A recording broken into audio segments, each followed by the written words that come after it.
रोजच्या नवीन घडामोडी बघत रहा आपल्या पुष्पावंती न्यूज चॅनलवर।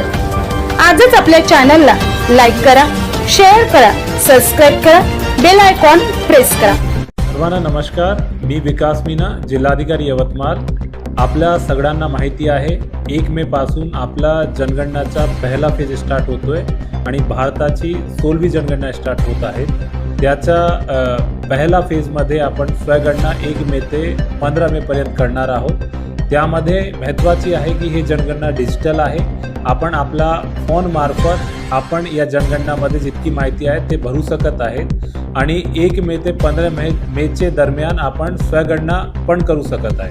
यामध्ये आपला जो जनगणनाचा पोर्टल आहे se.census.gov.in या पोर्टलवर आपण आपला स्वतःचा फोन नंबर टाकून त्याच्यानंतर जे OTP आला त्यामार्फत आपण याचा ॲक्सेस करू शकत आहेत। त्यामध्ये स्टार्टिंगमध्ये आपल्याला जिओ लोकेशन आहे ते आयडेंटिफाय करावा लागेल। त्याच्यानंतर आपल्या कुटुंबाच्या माहिती संदर्भात 33 क्वेश्चन्स विचारण्यात जाणार आहे। त्या क्वेश्चनची माहिती भरली त्याच्यानंतर आपल्याकडे एक SE नंबर जनरेट होतोय, तो 11 डिजिटचा नंबर राहणार आहे।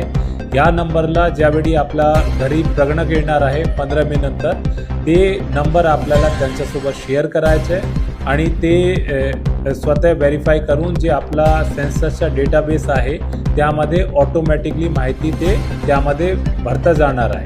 तो माझी सर्वांना विनंती आहे, हा जनगणनाचा जे मोहीम आहे त्यामध्ये तुम्ही आग्रहीने सहभागी व्हावं आणि जे सेल्फ एन्युमरेशन स्वगणनाचा जे दौर आहे 1 ते 15 मे पर्यंत यामध्ये जास्तीत जास्त सहभागी घ्यावी। धन्यवाद।